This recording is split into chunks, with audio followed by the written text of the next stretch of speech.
We are going to learn about the different thermodynamical processes. A thermodynamic process is a process in which there is change in system from one state to another. It involves shift in properties like pressure, volume and temperature through the transfer of heat and work. So, if we are talking about different thermodynamical processes, the very basic thermodynamic process is isochoric process. This is a process in which the volume remains constant. So, this process is called isochoric process. Second process is isobaric process. In this particular process, the pressure of the system remains constant throughout the process. It means this process occurs at constant pressure. Then third one is isothermal process. As the name suggests, isotherm. Isotherm means the process which occurs at constant temperature. That particular process is called isothermal process. If you are doing isothermal process, then two things must be kept in mind. The compression or expansion should be slow enough so that there is time for the exchange of heat, and the walls of the system must be conducting so that there is easy transfer of heat from system to surrounding. Then last is adiabatic process. Adiabatic process is a process in which there is no transfer of heat from system to surrounding or from surrounding to system. It means there is no exchange of heat involved between system and surrounding. It means Q is equal to 0. Q is the amount of heat flown from system to surrounding or from surrounding to system, that is equal to 0. So whenever a gas is undergoing any of these processes, whether it is isochoric process, isobaric process, isothermal process or adiabatic process, there is some work done in that particular process. Now we will discuss about the different work done in all these processes. So first of all, if we'll talk about isochoric process, as we know that work done during any process is integration of P dV from initial volume V1 to final volume V2. So if we'll talk about the very first process, isochoric process, in this process volume remains constant. So it means there is no change in volume throughout the process. So in this process change in volume dV is 0. So that is why your work done will be 0. So net work done in this process is 0. Secondly, if we'll talk about the isobaric process, in isobaric process pressure remains constant throughout the process. If the pressure is a constant quantity, then if we are going to calculate work done, it is P dV from initial volume V1 to final volume V2. As pressure is a constant quantity, so P will be out of the integration as constants are out of the integration. So we have this. So after integrating, what we'll get is P, it is final volume minus initial volume. So this is the net work done during any isobaric process.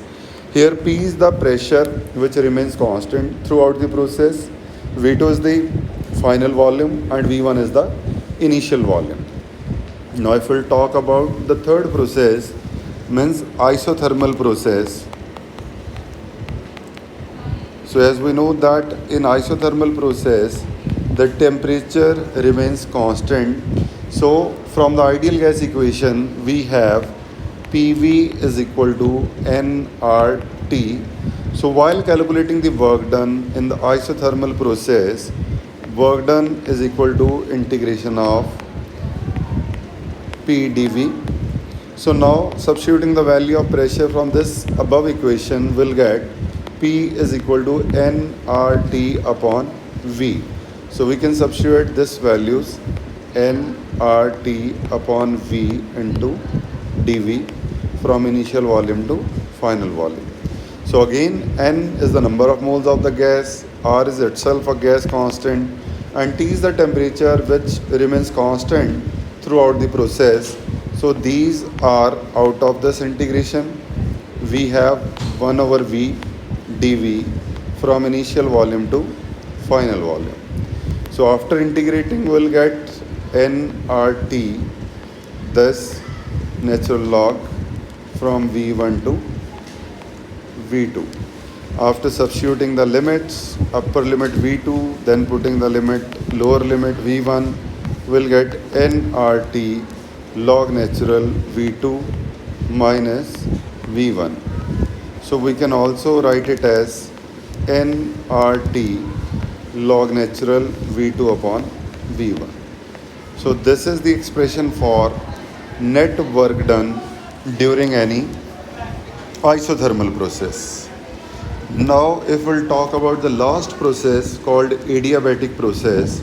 So during any adiabatic process, we know that there is no heat exchange between system and surrounding, and the equation of state of this process is PV raised per gamma is equal to a constant, where gamma is the ratio of specific heat at constant pressure and specific heat at constant volume.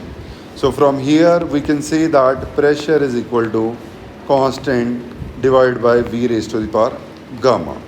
So when we are calculating work done, it is P dV from initial volume to final volume. So substituting the value of pressure, we'll get constant V raised per gamma dV from initial volume to final volume.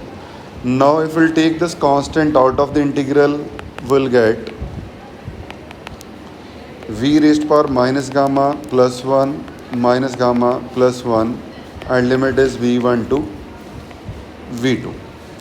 So now work done will be constant.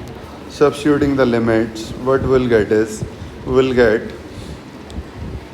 V2 minus gamma plus 1 over minus gamma plus 1, then V1 minus gamma plus 1 over minus gamma plus 1. So now as we know that PV raised per gamma is equal to constant, so it means we can substitute the values from ideal gas equation. So work done is equal to the constant when multiplied with V2 minus this divided by minus gamma plus 1, constant multiplied by V1 minus gamma plus 1 upon minus gamma plus 1. So from this above equation, this PV raised per gamma is equal to constant.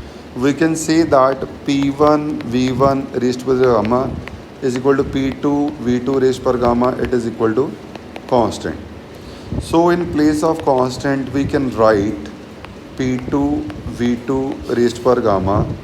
Then again we have V2 raised to the power minus gamma plus 1. Again it is 1 minus gamma. Again putting the constant P1 V1 raised per gamma, V1 raised per minus gamma plus 1, and we have 1 minus gamma. So after solving this, what we will get is, we will get 1 over 1 minus gamma P2 V2 minus P1 V1. We can use this expression to calculate work done during an adiabatic process. Also from ideal gas equation, P1 V1 is equal to nRT1 and P2 V2 is equal to nRT2. So we can also substitute this and we can get expression in terms of temperature. So we have nRT2 minus nRT1. So we have work done is equal to 1 over 1 minus gamma. nR is a constant, common, it is out of this.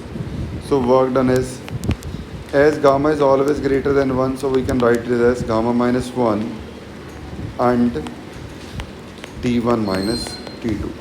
So this is the final expression which we can use for work done. Here n is the number of moles, R is a gas constant, gamma is the ratio of specific heats, T1 and T2 represents initial and final temperature respectively. Thank you.